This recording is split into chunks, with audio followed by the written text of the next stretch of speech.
London Bridge is Falling Down is a traditional nursery rhyme and singing game, which is found in different versions all over the world. It deals with the depredations of London Bridge and attempts, realistic or fanciful, to repair it.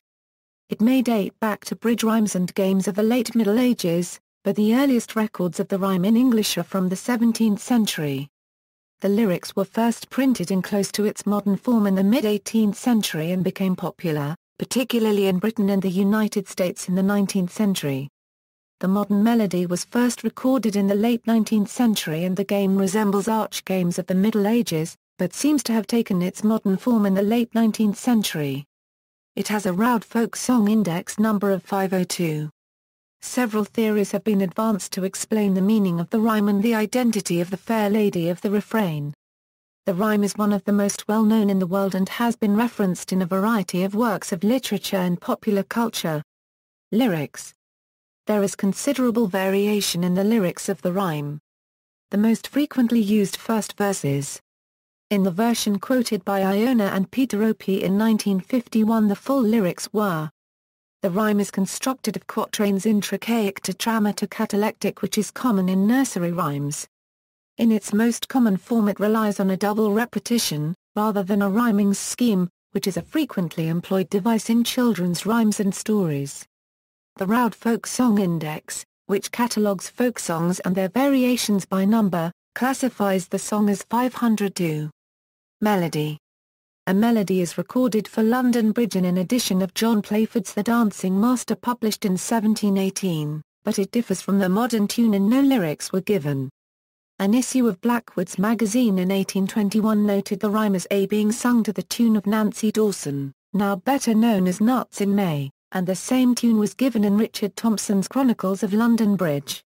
Another tune was recorded in Samuel Arnold's Juvenile Amusements in 1797. E. F. Rimbaud's Nursery Rhymes has the same first line, but then a different tune. The tune now associated with the rhyme was first recorded in 1879 in the U.S. in A. H. Roswick's Illustrated National Songs and Games. The game.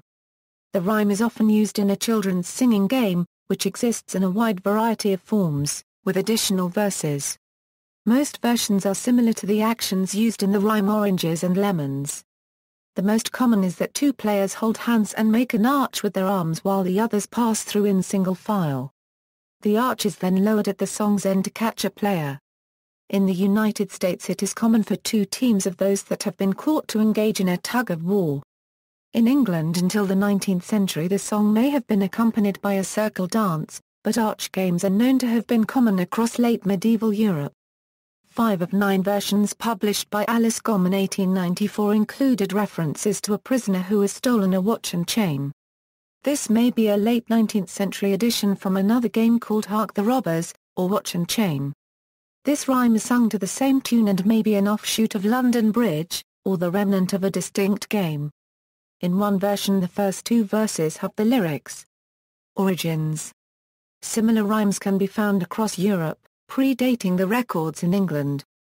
These include Nip Elsbro Iena op Ogned from Denmark, Die Magdeburger Bra 1/4 CK from Germany, Poncasse from 16th century France, and Le Porti, from 14th century Italy.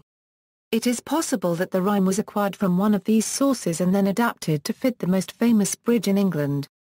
One of the earliest references to the rhyme in English is in the comedy The London Chanticleers, printed in 1657, but probably written about 1636, in which the dairywoman Curd states that she had danced the building of London Bridge at the Whitsun Ales in her youth, although no words or actions are mentioned.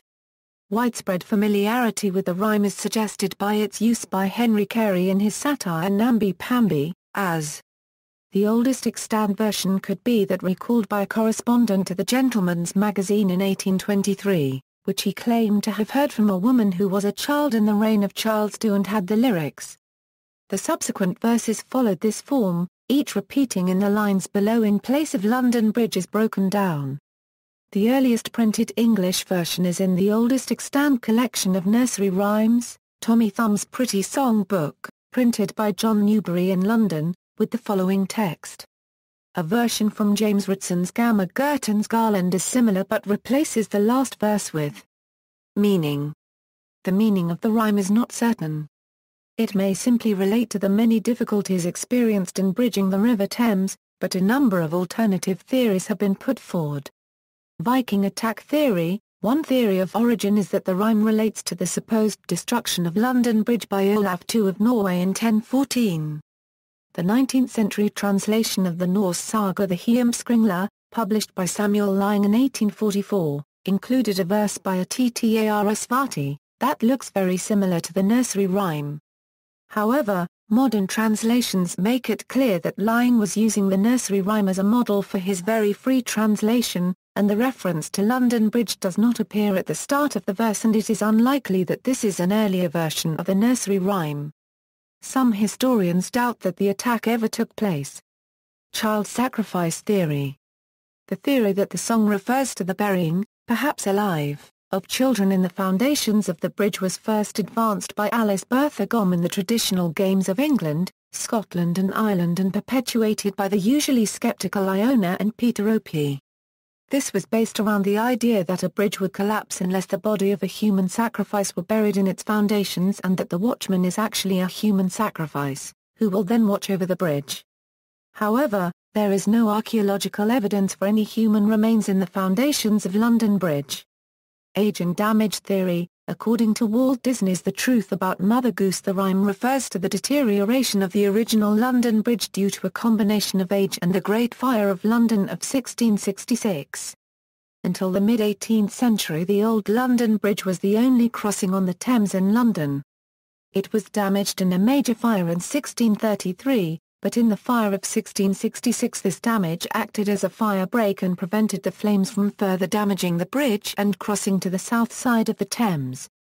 With its 19 narrow arches it impeded river traffic and flow. Central piers were removed to create a wider navigational span. Widening and the removal of its houses was completed in 1763, but it remained relatively narrow and needed continual and expensive repairs. In the early 19th century it was decided to replace the bridge with a new construction. New London Bridge was opened in 1831 and survived until it was replaced in 1972. It was then transported and reconstructed in Lake Havasu City, Arizona. Fair Lady identity. Several attempts have been made to identify the Fair Lady, Lady Gay, or Lady Lee of the rhyme. They include Matilda of Scotland, Henry I's consort, who between 1110 and 1118 was responsible for the building of the series of bridges that carried the London-Colchester Road across the River Lee and its side streams between Bow and Stratford. Eleanor of Provence, consort of Henry III, who had custody of the bridge revenues from 1269 to about 1281. A member of the Lee family of Stoneleigh Park, Warwickshire, who have a family tradition that a human sacrifice lies under the building. References in literature and popular culture. Since the late 19th century the rhyme has been seen as one of the most popular and well-known in the English-speaking world. It has also been referenced in both literature and popular culture. It was used by T.S. Eliot at the climax of his poem The Waste Land. The final line of the verse was probably the inspiration for the title of Lerner and Loewe's 1956 musical My Fair Lady. The tune is often used by English football supporters as the basis for chants. See also Dong, Dong, Don Daemon, a similar Korean nursery rhyme. References